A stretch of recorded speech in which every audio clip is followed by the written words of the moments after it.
Bonjour à toutes et à tous et bienvenue ici à Cherbourg, à Tour-la-Ville, au centre culturel Leclerc de Tour-la-Ville. Nous sommes donc en direct sur le Twitch de Kurokawa et ici aussi avec vous. Comment ça va se passer aujourd'hui? Kurokawa vient et fait son fan tour pour discuter avec vous. C'est pour ça qu'on est là. Nous avons Jérémy et Paul qui sont au service commercial. Bonjour. Je vais leur demander de se présenter après. Mais avant, je vais vous expliquer comment ça va se passer. Donc moi, je suis Flavien, je vais être l'animateur de cette discussion. Je dis discussion parce que moi, je vais poser des questions, mais c'est surtout vous qui allez poser des questions. Moi, si je fais pas mon boulot, c'est mieux. Voilà. Même sur le chat, en fait, vous pouvez poser des questions. Il sera Augustin qui va prendre sa petite belle voix, qui va poser des questions. Donc dans tous les cas, à tout moment de la discussion, vous levez la main et on vous fait passer le micro. Le but, c'est que vous puissiez discuter avec Jérémy et Paul. Voilà comment ça va se passer. Ça va être très simple. Ça vous va? Et il n'y a pas de question bête. S'il y a une question bête, c'est moi qui vais la poser, dans tous les cas. Voilà. Jérémy et Paul, est-ce que vous pouvez vous présenter déjà? Vas-y Jérémy. Eh bien, bonjour à tous. Donc moi je suis Jérémy, je travaille au service commercial des éditions Kurokawa. J'ai intégré les éditions Kurokawa il y a un peu plus d'1 an et demi maintenant, et je travaille du coup au quotidien avec Paul. Et enchanté, donc moi c'est Paul et je travaille aussi au service commercial de Kurokawa qui est composé de 5 personnes. Avant de leur poser des questions, mais c'est quoi votre rôle à chacun de vous? Vous avez des rôles définis.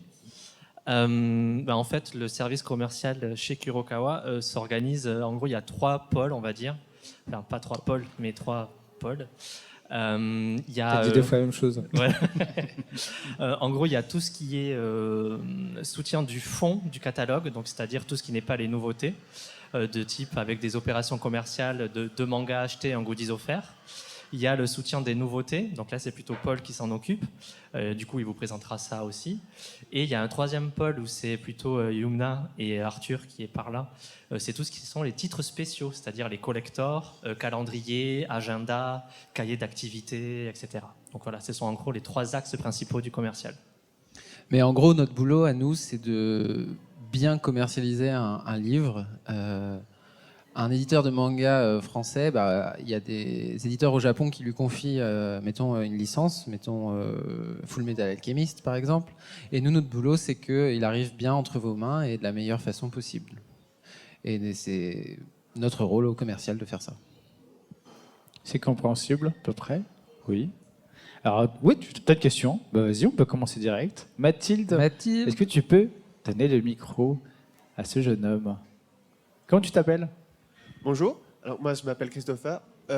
Justement par rapport aux licences que vous récupérez sur la commercialisation, ce que je me posais surtout comme question, c'est sur beaucoup d'éditeurs que je vois ça, c'est qu'est-ce qui fait que vous pariez le plus sur un titre que sur un autre en termes de communication? Les titres ont des potentiels. Nous on a la chance aussi d'avoir les chiffres de vente par exemple au Japon tout simplement. Ça peut être un indicateur qui fait que tu te dis ce titre-là a plus de potentiel qu'un autre. Après, en fait, tous les titres ont leur propre potentiel. C'est-à-dire que tu vas avoir une série comme Tsugai qui a un très fort potentiel, et du coup, on va le tirer à beaucoup. Mais chaque série a son tirage, c'est-à-dire son nombre d'impressions adapté. Donc, on essaye de choisir, je pense, notre directeur Grégoire Hello essaye de choisir des titres qui ont tous en fait du potentiel et qui vont tous trouver leur public. C'est ça le but à la fin. Donc il y a les chiffres de vente au Japon et puis il y a le jugé de notre magnifique équipe éditoriale et voilà. Il peut y avoir aussi un nouveau manga d'un auteur qu'on a déjà publié. C'est le cas de Tsugai, justement, vu que c'est la même mangaka que Fullmetal. Et du coup, ce qui fait aussi que nous, de notre côté, on va le jouer davantage aussi parce qu'on sait qu'il y a le potentiel Arakawa derrière qui est très fort aussi. Je regarde s'il y a d'autres questions, mais je vais aller dans ton sens. Comment est-ce que... Oui, il y a une question, vas-y, très bien. Quand tu t'appelles? Je m'appelle Geoffrey. Enchanté. Ma question, elle se rapproche pas mal. C'est justement, vous disiez que vous aviez une sorte de partenariat, c'est ça, avec des éditeurs au Japon?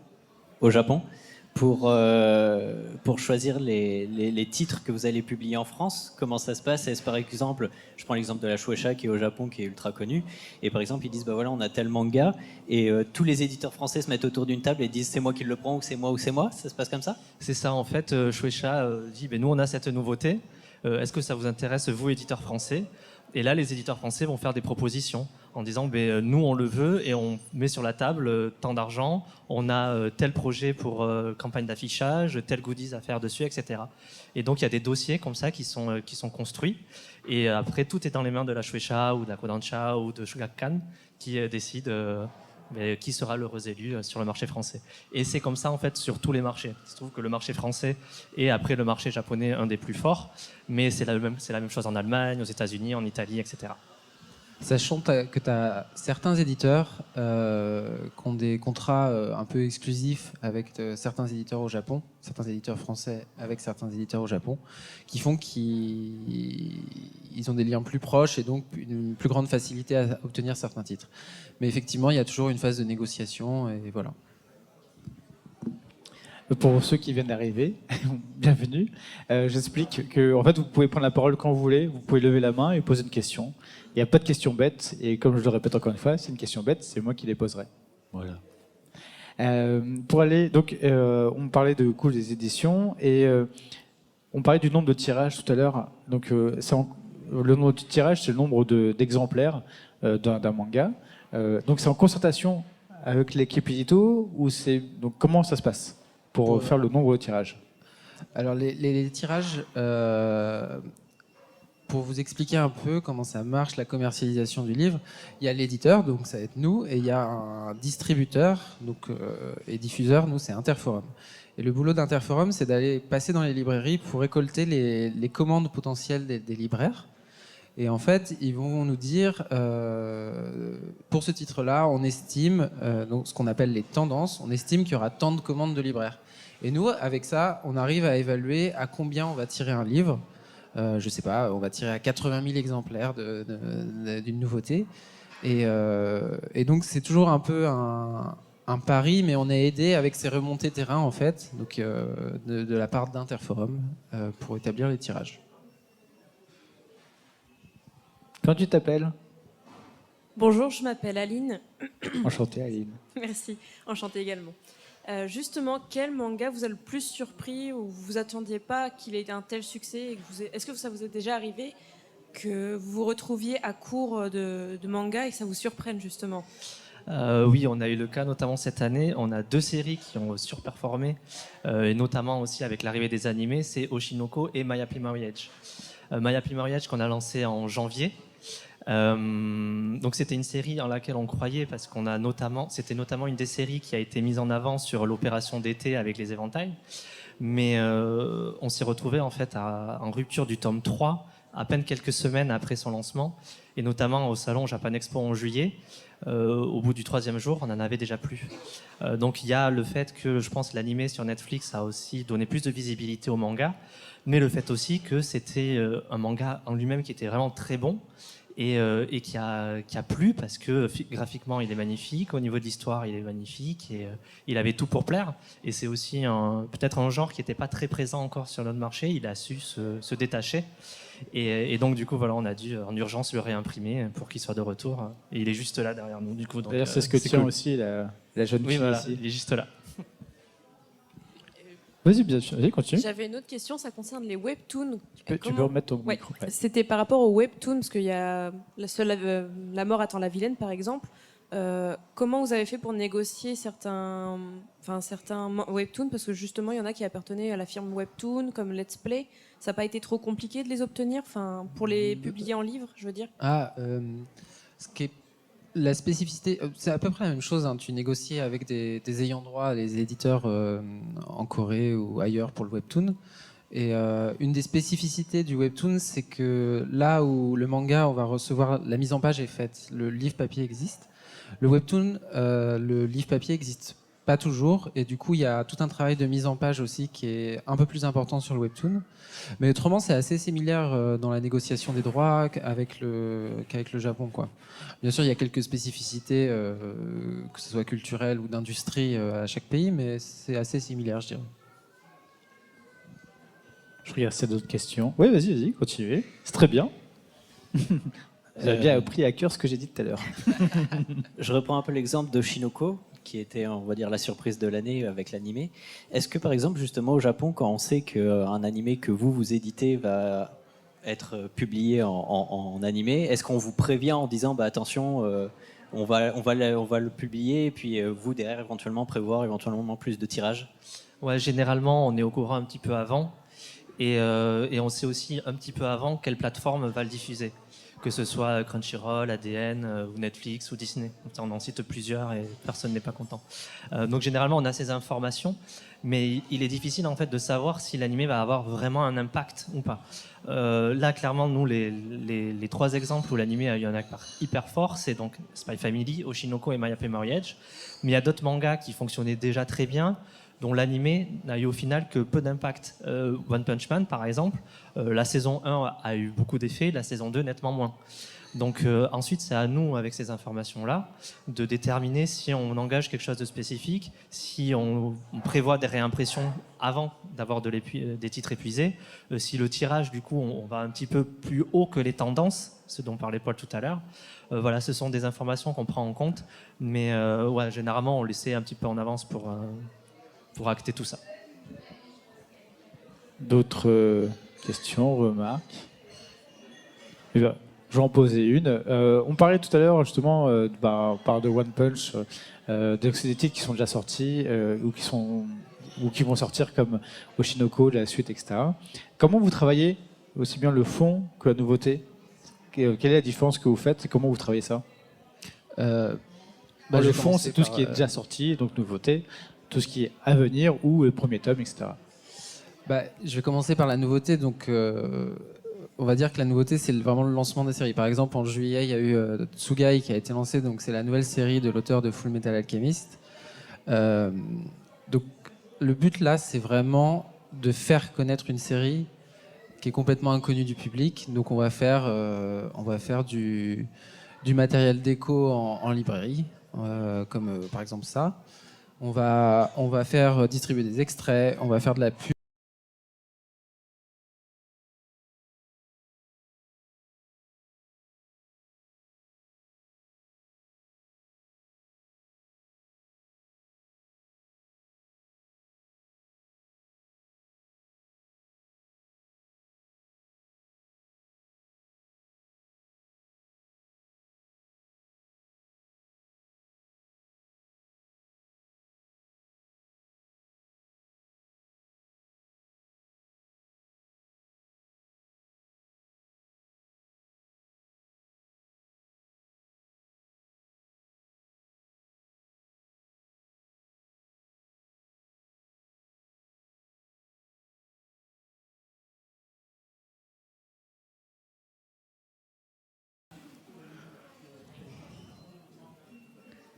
C'est bon?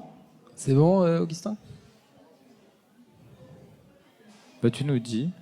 Tu nous dis, Tu nous dis, voilà. Ouais, Est-ce que c'est bon. tu peux reprendre sur la mise en place de Tsugai? Ouais. Donc ouais, une nouveauté, le but, c'est de faire connaître la série, que le public arrive à l'identifier, à savoir ce que c'est rapidement, et le but, c'est de frapper fort dès le début, comme je le disais, c'est-à-dire d'avoir une première semaine de vente qui est très forte, en fait. Parce qu'un bouquin, il n'a pas une durée de vie très longue, en fait. Au bout de 3 semaines, si le bouquin, il n'a pas rencontré son public, ça veut dire que la série, ça va être compliqué. Si t'as acheté les droits pour 40 tomes d'une série et que le premier tome il marche pas, t'es pas content. et du coup, le but c'est ça, c'est de première semaine de vente, maximiser les ventes et qu'il y ait un effet boule de neige en fait. Pour le fond, du coup, la logique est assez différente. Ce qu'on vise en fait avec le fond, c'est pas tellement faire connaître une série, mais faire vraiment connaître l'ensemble du catalogue de Kurokawa. Et en fait, pour faire ça, c'est là qu'on a ces fameuses opérations de type 2 mangas achetés, un goodies offert, qui généralement mettent en avant 2 mangas Donc là, par exemple, pour cet été, c'était les éventails Slime et My Happy Marriage. Voilà. En début d'année, c'était les baguettes Fullmetal Alchemist et Solitaire, par exemple. Donc là, l'idée, c'est vraiment d'avoir le goodies et 2 séries qui vont intéresser la personne, mais l'opération est valable sur l'ensemble du catalogue du Kurokawa. Donc c'est pour les personnes qui lisent ces séries-là, elles peuvent continuer, mais elles peuvent aussi acheter le tome 1 d'une autre série. Donc par exemple, le tome 1 de My Happy Marriage qui sortait justement au mois de janvier. Une autre façon aussi de mettre en avant le fond, c'est de faire des outils d'aide à la vente et de communication, tant auprès du libraire.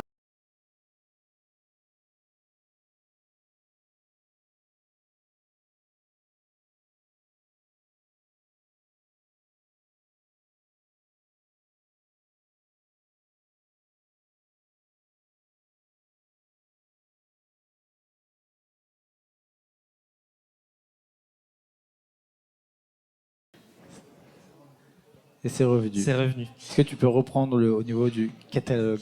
Donc le but du catalogue, c'est de présenter l'ensemble de nos séries. Et donc par exemple, voilà, on a quelques pages couleurs du manga, un extrait, des résumés, etc. Et l'idée, c'est vraiment de présenter tous les titres.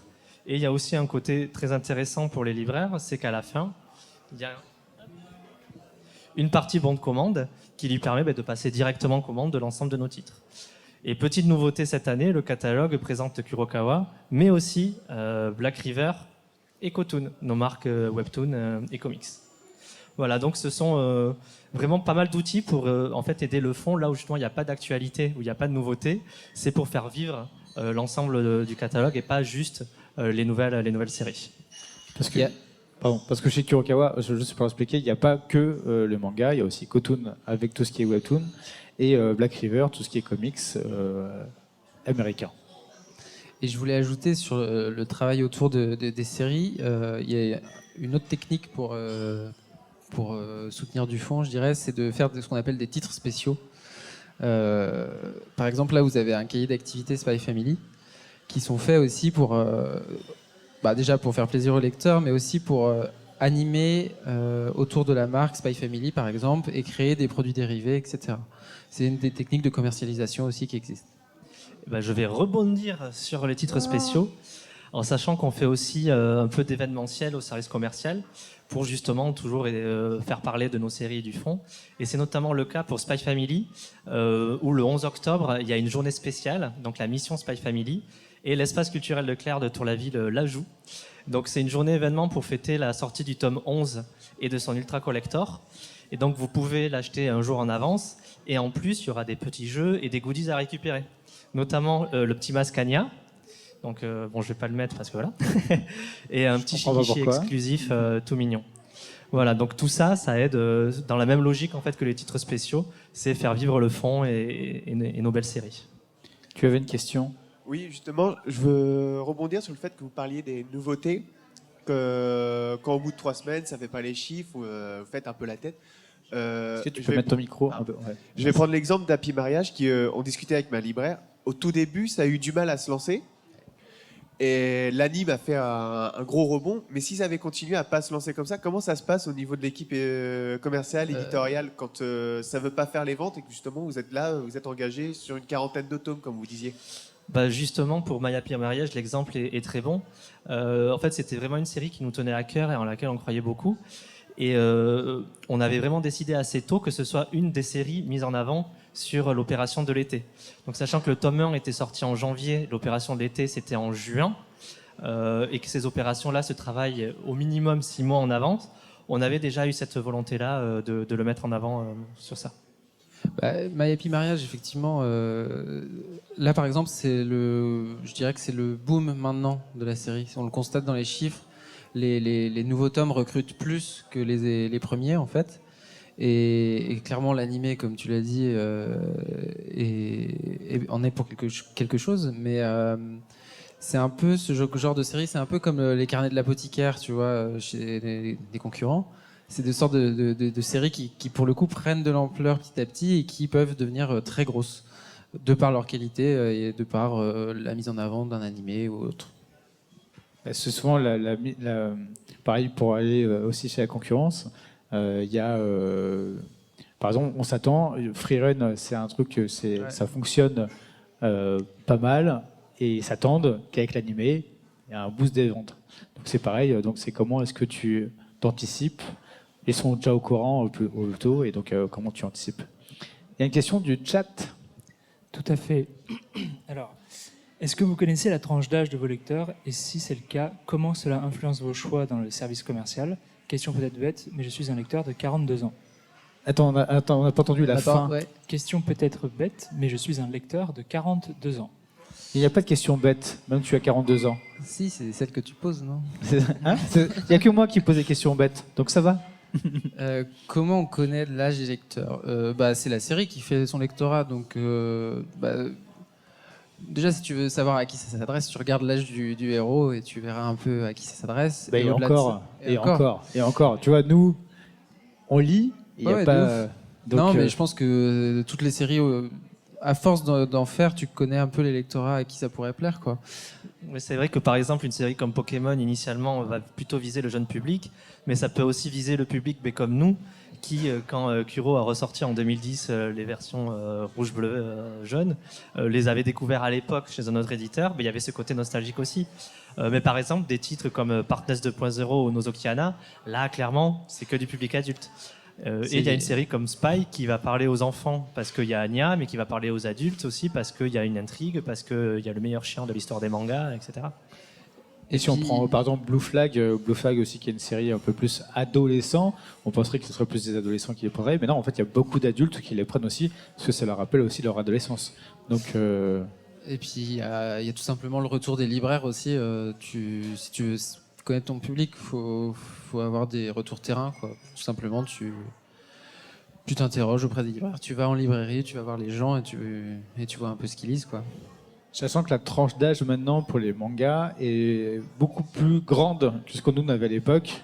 On est quand même sur du 8 ou 10 à 42, 43, voire 45. Et quand tu as du vintage, 50, etc. Donc la tranche d'âge est beaucoup plus grande maintenant sur le panel de mangas. Parce que l'offre est aussi plus grande. Et c'est adapté aussi. Et ceux qui ont découvert le manga quand ils avaient 20-30 ans, aujourd'hui ont 50-60 ans et ils ont des enfants. Et du coup, ça se partage maintenant le manga et on regarde tous Spy Family en famille. C'est mignon. Non, il n'y a pas d'autres questions sur le chat. Très bien. Oui, vas-y. Pour info, c'est Mathilde qui a trouvé My Happy Marriage. Voilà, bonjour Mathilde. Alors merci beaucoup. D'ailleurs, je voulais vous remercier énormément pour le collecteur de Spy Family qui arrive. J'ai vu que les goodies étaient extraordinaires, donc vraiment merci beaucoup. Mais d'ailleurs, justement, comment vous avez négocié pour faire tous ces goodies? Est-ce que c'était des trucs qui existaient déjà ou c'est vous qui les avez créés? Alors sur les goodies, c'est plutôt, je dirais, il y a de la... si on prend par exemple Tsugai, tu as un médaillon dedans en bois, il a été créé pour l'édition française. Pour la négociation de l'Ultra Collector, effectivement les négociations sont âpres parfois. Les licences japonaises, par le passé, il y a eu n'importe quoi fait avec. Du coup, les ayants droit japonais, maintenant, ils sont très regardants sur ce que tu fais autour d'une série, et je pense à raison.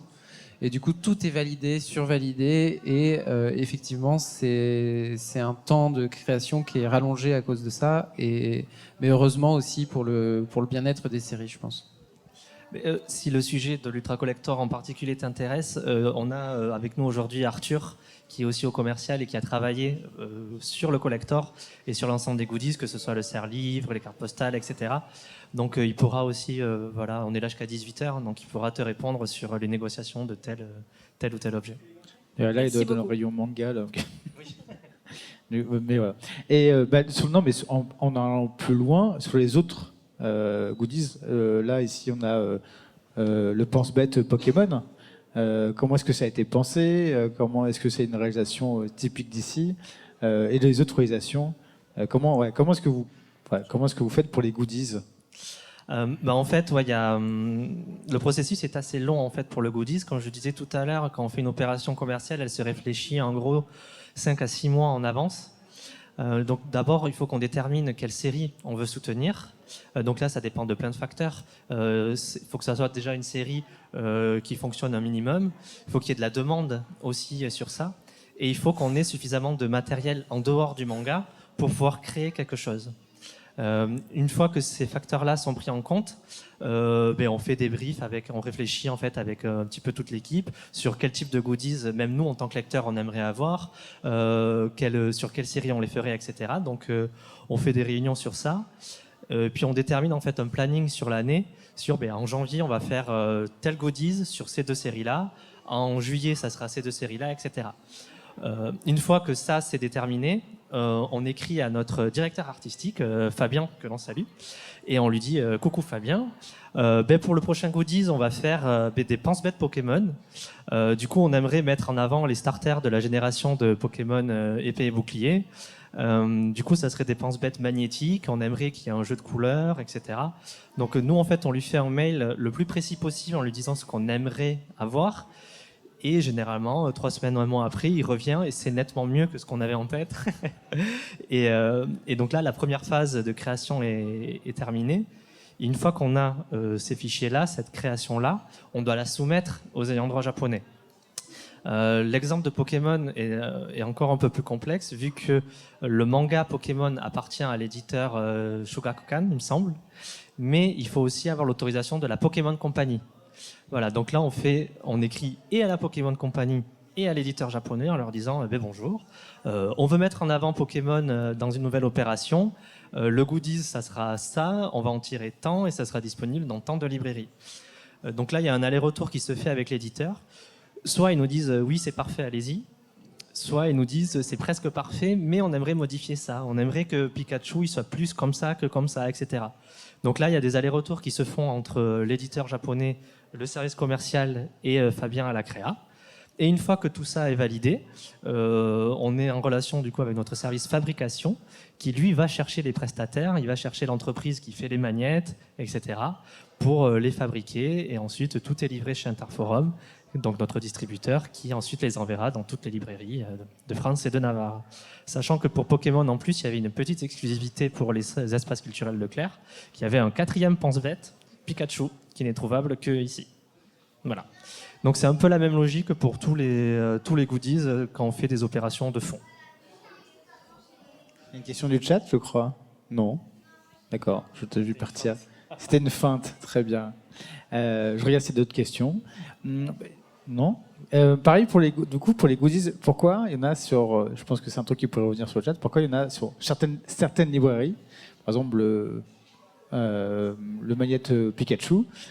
Comment ça se passe comment se passe la mise en place? Est-ce que c'est vous qui décidez ou c'est aussi avec Interforum? Comment ça se met en place ces opérations? Tu veux dire ces opérations. En fait, on réfléchit ça à la fois effectivement avec Interforum et avec les libraires, et on essaye de faire en sorte que dans l'année, tous les réseaux de librairies aient une exclusivité. Là, par exemple, Leclerc, son exclusivité, c'était d'avoir le pense-bête Pokémon. Il y a une librairie indépendante, c'était d'avoir une jaquette exclusive sur Call of the Night.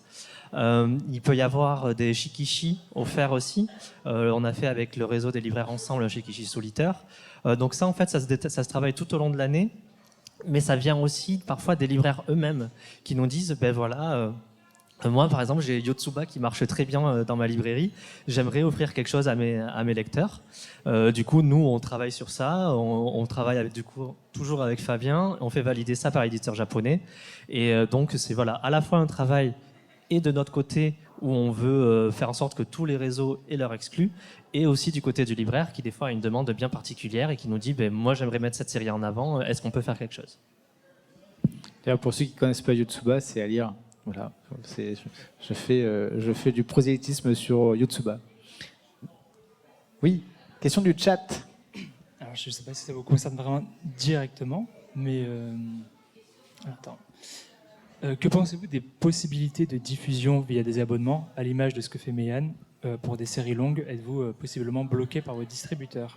Je crois qu'on n'a rien compris. J'ai rien compris. T'as rien compris? Est-ce que tu veux mieux parler dans le micro? J'ai parlé dans ma barbe.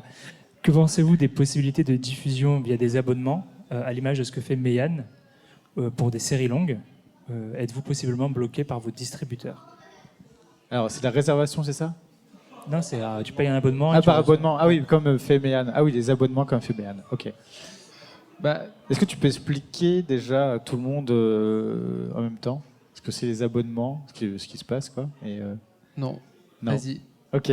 En fait, il y a un éditeur concurrent qui fait un système d'abonnement comme pour les Picsou, etc. Picsou Magazine, etc. Et en fait, tu reçois à chaque fois les mangas par rapport à ce que tu payes une fois par mois, comme un système d'abonnement pour les Picsou, les Closers. Enfin, là, je suis passé d'un autre truc à un autre.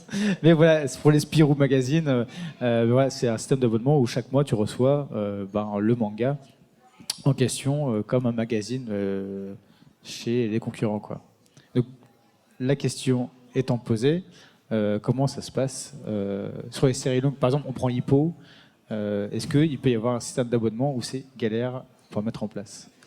Bah, tout est possible, mais c'est vrai que l'édition en France marche beaucoup avec ses libraires et un système qui est finalement très codé et qui bouge pas beaucoup.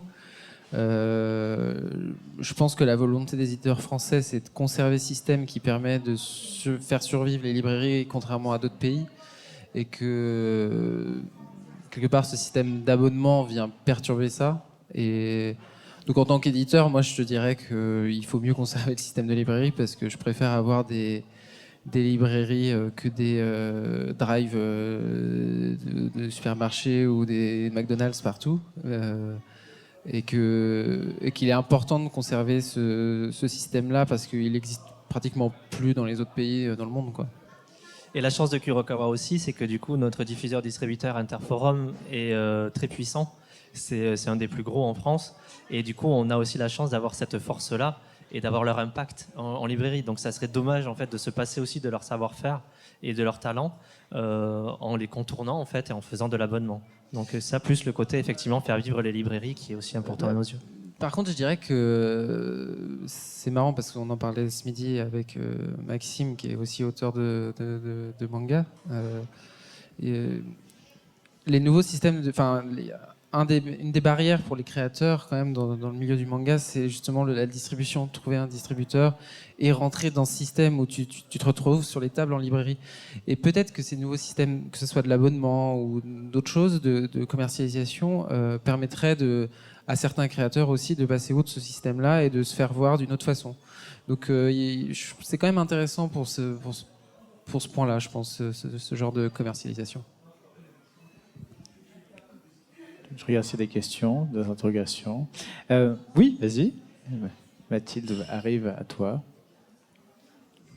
Pareil sur le chat, si vous avez des questions. Il n'y a pas de questions bêtes, comme d'habitude. Toutes les questions sont bonnes. Alors justement, vu qu'on parle des libraires, comment démarchez-vous les libraires? Quel manga allez-vous leur dire de vendre le plus quelle démarche faites-vous auprès des libraires? Alors pour le coup là c'est Interforum qui va faire le lien entre nous et les libraires. Donc il y a des gens qu'on appelle les représentants, donc ils travaillent pour Interforum, c'est des commerciaux en fait, et ils vont passer dans les librairies et ils vont présenter, par exemple là ils vont commencer à présenter notre programme de janvier-février 2024. Donc, par exemple, à l'espace culturel, là, ils vont bientôt recevoir la visite de leur représentant et ils vont pouvoir commander plein de livres Kurokawa parce que le représentant va super bien leur présenter. Donc, en gros, il va leur dire, il y a cette nouveauté-là. Et là, nous, on les a rencontrés, les représentants, auparavant. Ça veut dire qu'on a pu leur dire, ce titre-là, il est important. Ce titre-là, il a cette spécificité. Vous pouvez le mettre en avant comme ça auprès des libraires. Donc en fait, les libraires, ils vont recevoir tout ce tas d'informations et après, ils vont remonter leurs commandes, comme je le disais. Mais il y a vraiment ce boulot de représentation des représentants. Ils portent bien leur nom. Mais de votre côté aussi, vu que vous allez faire aussi des goodies, des collectors, vous mettez aussi en avant certains titres de votre catalogue. Oui, là par exemple, comme tu disais Paul, ils vont travailler le programme de janvier. Et ils vont avoir en même temps que ça un outil qu'on appelle un bon de commande. Donc là, c'est le bon de commande de l'opération de janvier passé, donc sur Full Metal et Solitaire. Et donc le représentant, quand il va venir dans son espace culturel, en plus de présenter les titres, il va aussi donner ce bon de commande avec l'ensemble du catalogue Kurokawa pour aussi simplifier le travail du libraire qui a juste à doucher et à prendre les séries qu'il veut en fonction aussi de son public. Donc tout ça mis bout à bout fait que l'information que nous on donne aux représentants arrive aux libraires, que ce soit par le représentant en direct ou par les petits documents comme les bons de commande, les catalogues, etc. Mais c'est ça qu'il faut avoir en tête, c'est vraiment un travail un peu de fourmi. Enfin, tu as vraiment quelqu'un qui va passer ici, qui va dire bon, bah, il y a celui-là, tu m'en prends combien? Et il va dire 3. Et celui-là, tu m'en prends combien? 2, etc. Et c'est vraiment en additionnant tous ces 3 et ces 2, parce que c'est très rare qu'un libraire prenne 30 livres, 30 exemplaires d'un même livre, qu'on arrive à nos quantités, quoi. Mais c'est vraiment ce petit travail de fourmi, quoi. Je regardais s'il y avait des interrogations. Et comment vous faites on avait parlé des nouveautés du fond. Sur les nouveautés, du coup, on met en avant, du coup, vous avez créé des goodies spéciaux, etc. Les données compilées, les métadonnées, comment est-ce que vous faites Comment en fait vous les gérez Qu'est-ce qui vous permet de faire toutes ces métadonnées pour dire, bah voilà, au lancement, c'est ça. Là, tu parles vraiment des métadonnées en ligne, là? Ouais. Ok, parlons piège. Allez, non, mais c'était pour être sûr. Gestion métadonnées. Alors effectivement, on est en 2023, ça ne vous aura pas échappé, et Internet a une importance certaine. Donc, comment on met en avant un livre sur Internet? En fait, il y a tout un système de référencement de la part de nos moteurs de recherche qui font qu'on doit mettre certains mots-clés en avant, certaines métadonnées. Faut aussi qu'on fournisse, par exemple, on va prendre un célèbre site Amazon. Donc Amazon, tu as une fiche avec le titre de l'auteur, le résumé, le titre du livre, pardon, le résumé, etc. Plus tu complètes la fiche, plus ton livre il sera mis en avant. Donc le but, c'est d'apporter le plus d'informations, c'est de mettre une image en avant, c'est de compléter au maximum pour que le lecteur, quand il arrive sur son site d'achat en ligne, l'information, elle lui arrive tout de suite dessus, que ça soit le plus clair possible et qu'il trouve très rapidement ce qu'il veut. Et c'est à ça que servent les métadonnées, en fait. Je sais pas si j'ai répondu. Non, ça t'a totalement répondu, de comment mettre en avant. Je regardais si Augustin avait... Oui, vas-y. Moi, là, j'ai une question qui vient de me venir à l'esprit. C'est parce que quand je vous entends parler, vous êtes aussi passionné, vous êtes fan de manga. Et aujourd'hui, que ce soit des titres futurs, si vous suivez les actualités au Japon, ou des titres passés que vous n'avez pas obtenus, est-ce qu'il justement il y a des titres que vous rêverez d'obtenir ou que vous regrettez de ne pas avoir obtenus lors des négociations? Eh oui. Eh oui. Pas plus tard qu'il n'y a pas longtemps. Mais oui, en fait, effectivement, on est tous passionnés. Et outre le marché français, on regarde aussi bien sûr ce qui se passe au Japon et les titres qui n'existent pas encore chez nous. Et il y a certains titres, quand on les a vus arriver l'année dernière, on s'est dit ça serait super de les avoir. Donc il y en a certains qu'on a, il y en a certains qu'on n'a pas. Mais on est content aussi pour les copains des autres éditeurs qui les ont eus, parce que ça veut dire qu'à la fin, le lecteur pourra mettre la main sur ce manga-là. Donc ça aussi c'est important. Après, d'un point de vue vraiment professionnel, bah ouais, des fois on gagne, des fois on perd, c'est comme ça. Mais on ira chez notre libraire et on ira acheter le bouquin du confrère parce qu'on est tout aussi passionnés. Voilà. Non, mais c'est ça. Hein. Non, mais t'as raison. C'est avant tout, je pense, un métier de passionné. Enfin, Jérémy, t'as un très bon exemple. Il est fan de Full Metal. Maintenant, il travaille sur Full Metal, donc il est très heureux dans sa vie. Et voilà. Ce qui ne va pas empêcher d'aller voir les copains et tout après et de parler des autres mangas, quoi. C'est un petit milieu, du coup c'est vrai que on se connaît un peu tous et même si des fois tu fais oh mince c'est pas chez nous, et du moment que le manga existe et qu'il est publié en France, tout le monde est content, quoi. Il y a une question dans le chat. Tout à fait. Alors, comment sont mises en avant les séries plus confidentielles? Y a-t-il parfois, malgré toute tentative de mise en avant, des échecs qui mènent à des publications plus longues et en moins grande quantité? Je pense plutôt comment est-ce qu'on gère. Vous pouvez répéter la question? Je pense que c'est plus comment est-ce qu'on gère les séries qui ont moins marché, plus niche, on va dire. Et est-ce qu'il y a des échecs et comment est-ce qu'on gère ces échecs? Déjà, sans faire forcément d'arrêt de commercialisation. On fait pas d'arrêt. Non, c'est vrai que chez Kuro, on a une politique qui est on commence une série, on la termine. Un des facteurs, si effectivement la série ne trouve pas son public, comme disait Paul, c'est au moment des tirages, on tire plus bas.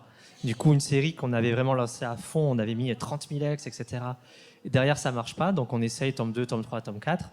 Bon, et ben à partir du tome 5 ou tome 6, on va baisser le tirage, parce qu'on sait qu'on aura, de toute façon, je dis des chiffres au hasard, mais on a quand même 1000 lecteurs qui, à chaque fois, achètent les nouveaux tomes. Et donc, pour ces 1000 lecteurs-là aussi, on va faire en sorte de continuer la série. Mais ça, c'est possible aussi parce qu'à côté, on a des séries qui, elles, fonctionnent, comme Spy Family, Oshinoko, etc., et qui, du coup, nous permettent de continuer ces séries plus confidentielles qui, sans parler d'échecs, ont le mérite d'exister, ont leur public et peuvent continuer. C'est vrai que ce sont généralement pas les séries qu'on met en avant lors d'opérations commerciales dans les goodies en question, mais ils sont inclus dans l'offre des titres que vous pouvez acheter pour avoir les goodies. Donc c'est voilà, c'est un travail d'adaptation en fait.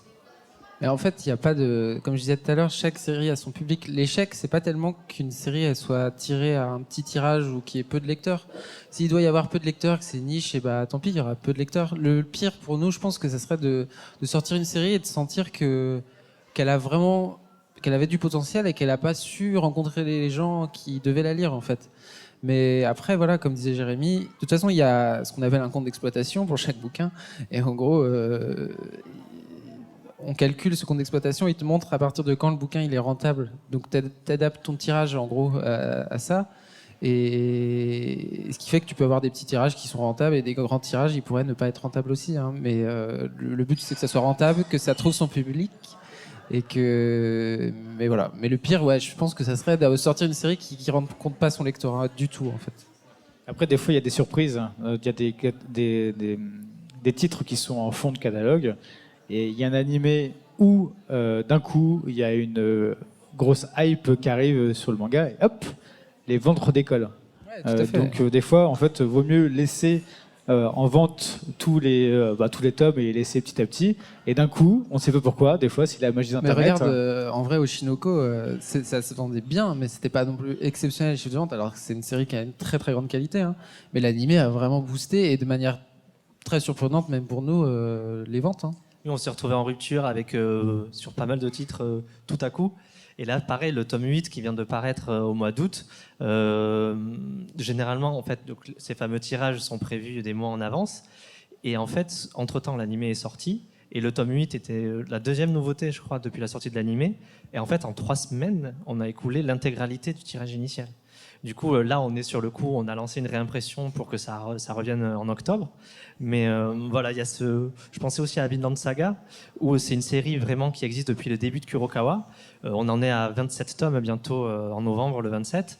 Et c'est une série qui marche bien sans exploser les compteurs. Elle est là, elle est permanente. Mais on a vu avec la sortie de la saison 2, les ventes à partir du tome 15, 16, c'était donc juste après l'arc des esclaves du manga, et bien les ventes à ce moment-là, de ces tomes-là, pouf, ont augmenté. Parce que les gens qui ont suivi l'animé ne veulent pas attendre la prochaine saison et vont continuer l'aventure en manga. Donc il y a voilà, ces facteurs-là à prendre en compte. Ouais, et puis en fait, finalement, paradoxalement, on a un système de distribution, de gestion qui est assez lourd à bouger, mais il faut être assez réactif parce que déjà, toutes les semaines, on a les chiffres de vente qui arrivent grâce à Nicolas, notre super collègue. Bonjour Nicolas. Et tu suis ces chiffres de vente de manière très assidue parce que si tu as quelque chose qui se passe sur une série, il faut pas tomber en rupture, il faut pouvoir distribuer les bouquins, il faut avertir les libraires qu'il se passe quelque chose parce que, par exemple, si tu as un phénomène, je sais pas, sur un titre, peut-être que dans certaines librairies, ils l'ont pas vu et il faut leur dire, recommandez parce que vous avez un potentiel lectorat qui arrive, etc. Donc faut être assez réactif quand même. Et c'est pareil aussi, parfois il y a des tomes qui tombent en rupture et qui se font en vente aussi sur des plateformes de revente. Et du coup, le titre revient. Quoi. Et du coup, le titre revient. Du coup, il faut pallier aussi avec certains titres, par exemple sur un tome 17 de Vinland, et des fois sur les plateformes de revente, il peut être à 100 € d'un coup. Du coup, comment est-ce qu'il faut pallier aussi à ce décalage aussi, quoi. Ouais, mais c'est là que du coup, sur nos réseaux sociaux, on communique le fait que le titre revient en librairie, que de ne pas aller l'acheter 100 € sur une plateforme de revente en V, etc. Quoi. Pour ça, les réseaux sociaux nous servent vraiment à pouvoir communiquer en direct. C'est quand même très très pratique, quoi. Je regarde si... Non, il n'y a pas de... Si. Vas-y, tu peux poser la question. Hein. Il n'y a pas de question bête, j'ai dit. Alors, il y a une question, mais je pense que c'est aussi un... Bah, c'est vraiment pour vous, les commerciaux, mais je pense que c'est aussi un lien par rapport à Interforum. Mais donc, avec le système des exclusivités, donc on va dire les goodies en plus qui sont offerts avec les mangas, est-ce que dans les maillons entre vous et les distributeurs, Leclerc ou librairie, vous souffrez de manquements comme des défauts de livraison, personnel non informé, etc. Le retour des lecteurs est souvent négatif quand le goodies n'est pas disponible dans le point de vente. C'est un collectionneur qui nous pose la question, qui nous a fait part de sa frustration quand des scalpers peuvent aussi prendre les goodies et autres. Et attends, il avait quel retour vous donne Interforum quand il y a des manquements dans les livraisons? Comment travaillez-vous pour améliorer cela? Alors effectivement, pour les goodies, c'est un peu la même logique que pour les tendances dont vous parlez, Paul, au début de la conférence. Nous, on travaille beaucoup, très en amont avec Interforum en leur disant, là, par exemple, donc on est le 23 septembre, on a déjà travaillé les goodies de l'opération de janvier 2024. Donc eux, ils ont questionné tout leur réseau, les libraires, etc. Et nous, on fabrique en fait en conséquence de ces remontées-là. Et on envoie ensuite par Interforum aux libraires les quantités que le libraire nous a remontées. Il peut arriver, c'est rare, mais ça peut arriver que pour X raisons, genre des conflits entre pays, des virus interplanétaires, etc., que finalement on en fabrique moins que prévu, et auquel cas on prévient le libraire que finalement tu en avais commandé 20, tu en auras 15, etc. Mais généralement on fait en sorte que le libraire reçoive la quantité de goodies qu'il avait demandé. Pour les collectionneurs, effectivement, c'est hyper rageant quand tu vas dans ta librairie le deuxième jour après l'opération, il a déjà plus le goodies. Généralement, il reste toujours du stock. On tire toujours un petit peu plus que les remontées. Du coup, une fois que tous les goodies sont partis en librairie selon les besoins dits par les libraires, il reste des goodies dans nos entrepôts chez Interforum. Donc la chose à faire pour ce collectionneur, c'est de dire à son libraire, est-ce que vous pouvez voir avec Interforum s'ils en ont toujours en stock? Généralement c'est le cas. On a généralement du stock encore 2 mois après le début de l'opération. Et à ce moment-là, il recommande le goodies. Et voilà, ou sinon, il peut contacter le service commercial. Interforum va t'adorer. Oui, mais on les adore aussi. Mais voilà, en fait, il y a soit il demande à Interforum, soit il peut contacter nos réseaux sociaux, soit il peut nous voir en Curofan Tour ou en salon, et on trouvera toujours une solution. Et en parlant de goodies, est-ce qu'il y a des goodies que vous n'avez jamais réussi à faire? Est-ce que c'est possible de tout faire ou pas? Par exemple, faire de l'alimentaire, c'est très compliqué. Moi, je voulais distribuer de la bouffe à un moment. Mais c'est très compliqué. Tu as des choses comme ça qui sont pas faisables. Tu as des choses que refuse le Japon aussi, mais on est... en tout cas, chez Kurokawa, on est assez libre de proposer ce qu'on veut. On propose et après on voit. Il y a eu le cas d'un goodies qu'on voulait proposer pour une opération, mais il se trouve que l'éditeur japonais avait cédé à un fabricant de goodies lambda l'objet en question. Donc du coup, il nous a dit non, il va y avoir dans le marché ce même goodies-là, faites autre chose. Mais on n'a pas tellement de barrières, on propose. Et si on se prend une porte, on propose autre chose. Mais généralement, les portes sont ouvertes, donc c'est plutôt cool. Ouais. Je regarde, c'est des questions de Joe, pareil. Oui. N'hésitez pas vraiment, hein. Même si je suis dans la lune, vous pouvez lever la main et dire j'ai une question. Est-ce qu'éventuellement vous avez des titres qui ont très bien fonctionné en France et au Japon c'est l'inverse et qu'au Japon ils l'ont stoppé et du coup vous avez retrouvé le bec dans l'eau? Chez nous, il y a la licence des Akaga Mega Kill, des Red Ice qui marchait vraiment très bien. Et en fait, donc il y a eu 2 spin-offs. Il y a eu Red Ice Sword 0 et Blue Ice Sword. Il se trouve que Blue Ice Sword s'est terminé précipitamment au Japon pour diverses raisons, alors que chez nous, il y avait son public. Et ça s'est terminé de manière assez abrupte au tome 8. Genre tout à coup, c'est fini et voilà. Bon. Donc du coup, nous, on aurait bien aimé que la série continue, mais on n'allait pas la faire nous-mêmes. Donc du coup, voilà. Mais ce sont des exemples assez rares. J'ai pas d'autres titres du catalogue comme ça en tête. Peut-être pas du catalogue Kuro, mais tu as un auteur qui s'appelle Taniguchi, qui est très apprécié en Europe. C'est l'exemple classique, mais qui est très apprécié en Europe. Je pense qu'il a moins cette renommée d'artiste, etc. au Japon. Mais généralement, c'est plutôt le sens inverse. Par exemple, il y a les isekai. Ça marche très bien au Japon, ça marche moins bien en France. Les mangas de sport, ça marche moins bien en France, plus au Japon. Le gag manga aussi. L'inverse, c'est plus rare, je dirais. C'est souvent quand au Japon les séries s'arrêtent soit très vite parce qu'il y a un problème éditorial, et souvent avant que ça arrive en France avec les trucs avec tous les endroits, etc. Certains éditeurs ont tenté, et puis ils se retrouvent avec 2 tomes, et puis de toute façon ça s'est fini au Japon et c'est que 2 tomes ici, quoi. Il y a plein d'exemples comme ça. Ou sinon, il y a eu un problème avec un auteur, soit il est décédé, ou soit il y a eu d'autres problèmes. Un scandale. Ou un scandale. Et du coup, le manga s'arrête. Et bon, nous, en tant qu'éditeur, on explique que c'est pas de notre faute, et on va terminer comme il se doit au moment où on arrête d'imprimer, etc. Et puis après, on continue, quoi. Mais ça dépend. On est toujours très interdépendant du Japon sur ça. La dimension différente qu'on peut donner, si tu prends un festival comme celui de la bande dessinée d'Angoulême, il donne une dimension très artistique au manga qui existe peut-être moins ailleurs. Mais il y a une petite différence de lecture peut-être Japon-France, mais des choses qui marchent en France et pas au Japon, c'est plus rare. Globalement, les histoires, tout ce qui est sport, il y a des trucs qu'on peut pas éditer ici, par exemple, qui ne marcheraient pas du tout. Certains isekai ou certains titres très olé olé, ça ne marcherait pas ici. Moi, je me pose une question, parce que depuis tout à l'heure, je les vois briller. Les Perfect Editions, c'est 2 questions. C'est qu'est-ce qui fait que vous les faites en France, et est-ce que c'est exclusif à la France aussi? Au niveau des droits, comment ça se passe, et est-ce que c'est quelque chose d'exclusif en France, ou c'est parce que aussi ça va exister au Japon?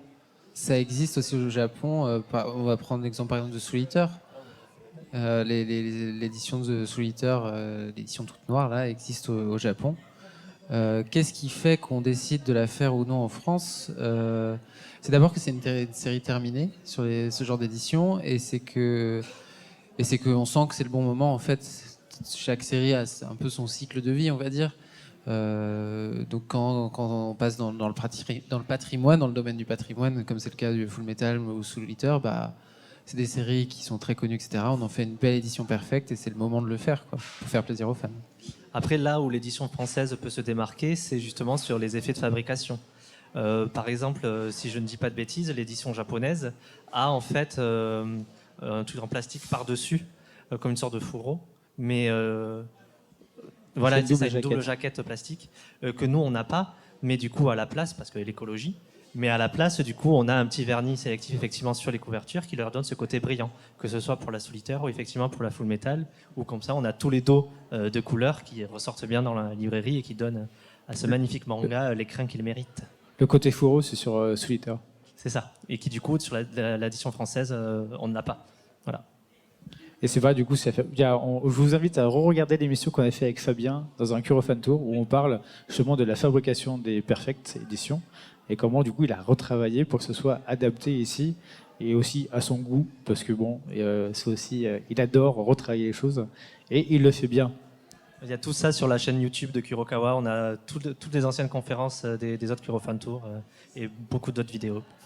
D'ailleurs, quelle est votre plus grande fierté chez Kuro, en fab, en goodies ou même en lancement? C'est quoi votre plus grande fierté? Je ne vais pas être original, Paul en a parlé tout à l'heure. Ma série de coup de cœur, c'est vraiment Full Metal Alchemist depuis 2005. et du coup, le jour où je suis arrivé chez Kurokawa, il se trouve que quelques semaines après, il fallait lancer l'opération commerciale de janvier. Et c'était le moment où Soul Eater également allait sortir en perfect. Et j'avais souvenir d'une image, qui est celle-ci, qui est une image de Ed et Maka, dessinée par Arakawa et Okubo. Et je m'étais dit, mais ça serait génial d'avoir cette affiche-là pour faire une OP, mais du coup, il faudrait faire quelque chose Full Metal et Soul Eater. Et donc, le fait que la première OP à mon arrivée, ce soit du Full Metal avec ces baguettes-là, et puis travailler avec Fabien, que je suivais par ailleurs, voilà, c'était les étoiles dans les yeux. Donc, niveau fierté, pour moi, c'est ça. Même si on aime tout ce qu'on fait, c'est quand même cool de faire tous ces goodies-là. Full Metal, c'est quand même... voilà.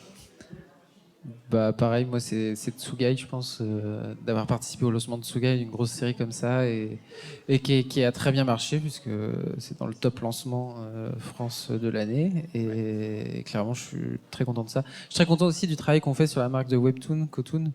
Je trouve qu'on obtient des super résultats, je trouve qu'on lance des super titres, et c'est vraiment, je trouve un plaisir de travailler sur une marque naissante, quoi. Il y a tout à faire, c'est un nouveau marché qui a ses difficultés, il faut convaincre des gens, etc. Et moi, je suis assez fier de travailler là-dessus. Et comment justement, vu que c'est un nouveau marché, comment est-ce que tu travailles ça Par exemple, le Webtoon, il y a une inquiétude des libraires autour de ça marche pas, ça peut pas rencontrer son lecteur. Les éditeurs, au début, je pense qu'on a beaucoup vendu le Webtoon en disant ça sera le nouveau manga, etc. Les libraires nous ont dit oula, doucement, ça marche pas tant que ça, faut voir, machin. Et maintenant, le marché, il commence à s'assainir. Comment on travaille ça? C'est en rassurant nos commerciaux, c'est en rassurant les libraires, et en leur proposant surtout un nombre. Nous, notre politique, c'est de proposer un nombre de titres restreint et de qualité. C'est pas de s'éparpiller, d'en faire un maximum et de tester plein de choses. Non, c'est de réfléchir chaque lancement, d'en faire relativement peu et de tous les travailler avec l'attention qu'ils méritent. Et je pense qu'on a raison de faire ça. On n'a pas à rougir des résultats qu'on a eus. Et c'est comme ça qu'on travaille à Kotoon. Ouais. Je regarde s'il y a d'autres questions ou interrogations. Oui, vas-y.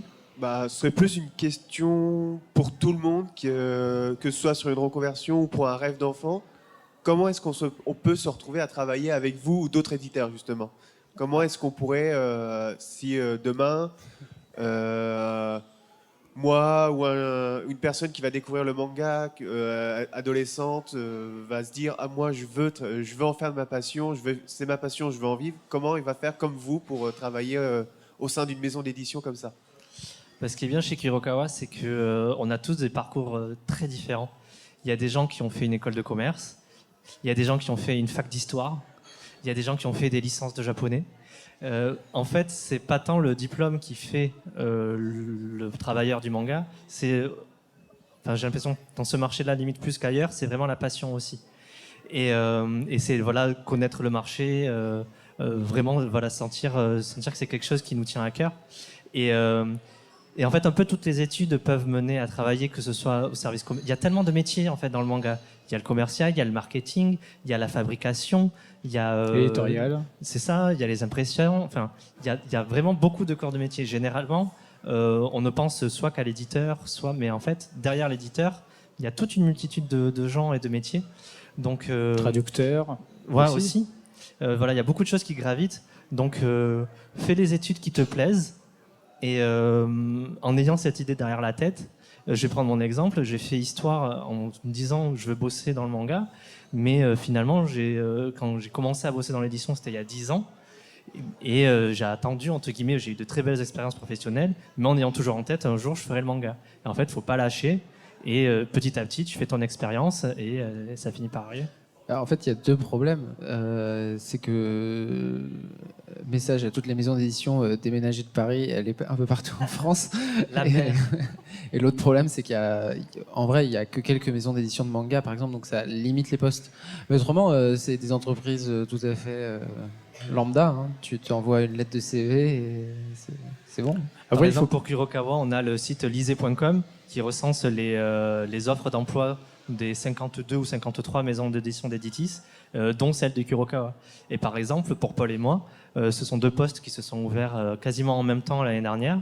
Et c'est un jour en allant, mais vraiment au hasard total sur lisez.com, et j'ai vu 2 postes de commerciaux. T'envoies ton CV, ta lettre de motivation, et puis si ça plaît, il y a les entretiens, etc. Donc c'est assez classique en fait comme cheminement. Après, il faut je mets toujours un petit bémol. Après, il ne faut pas se dire je vais faire que du manga. C'est faire des expériences aussi avant. Ces expériences avant qui comptent. Moi, je suis avec eux, mais je travaille pas pour eux. Je travaille avec eux, voilà. Et du coup, en fait, c'est des différentes expériences qui peuvent faire la différence. Si vous dites, je vais faire que du manga, déjà, il y a beaucoup de métiers dans le manga. Essayez de savoir dans quoi est-ce que vous voulez aller, et faites beaucoup d'expériences dans ce que vous voulez faire. Testez, échouez. Plus vous allez échouer, plus vous allez tester, plus vous allez trouver ce qui vous manque et ce qui vous plaît. Et petit à petit, en fait, en gardant toujours cette tête, comme disait Jérémy, je veux faire du manga, mais je vais aussi tester l'édition, l'impression, etc. Petit à petit, en fait, vous aurez une panoplie d'expériences. Et quand vous allez postuler sur un poste qui vous plaît, là, vous avez toutes les armes, parce que vous savez de quoi vous allez parler et vous savez de ce que vous voulez défendre. Et c'est comme ça que tous ces profils-là se retrouvent à travailler dans des maisons d'édition et sont passionnés par ce qu'ils font, parce qu'ils ont fait plein d'expériences et que c'est des passions aussi qui les mènent. C'est beau ce que tu dis, Flavien. Eh bien, s'il n'y a pas d'autres questions ou d'autres interrogations, nous allons terminer ici. Merci à vous deux, Merci à toi, Paul, Flavien. Merci à Jérémy. toi. Merci à vous. Merci Merci à aussi à vous. Augustin Aréal. Merci à vous, public. Restez là, je vais juste quitter le chat. Pour le chat et pour le Twitch, on se revoit pour les nouveautés. Hein? Oui, on se voit pour l'émission Spy le 11 octobre avec un live spécial et il y aura plein de surprises du coup le 11 octobre sur Twitch. Et j'ai pas tout entendu, Augustin. Parce qu'Augustin m'a dit des trucs, je n'entends rien. Est-ce que tu peux prendre un micro, Augustin? Vas-y, donne un micro. Et du coup, normalement, le prochain live, c'est pour la mission Spy pour le 11 octobre. Alors après, il y aura la nouveauté 10 octobre ou 12 octobre, je ne sais pas encore, je déciderai. Et on se retrouve pour le Kurofan Tour à Saint-Malo le 14 octobre aussi. Voilà. Exactement. Du coup, une semaine quasi de live.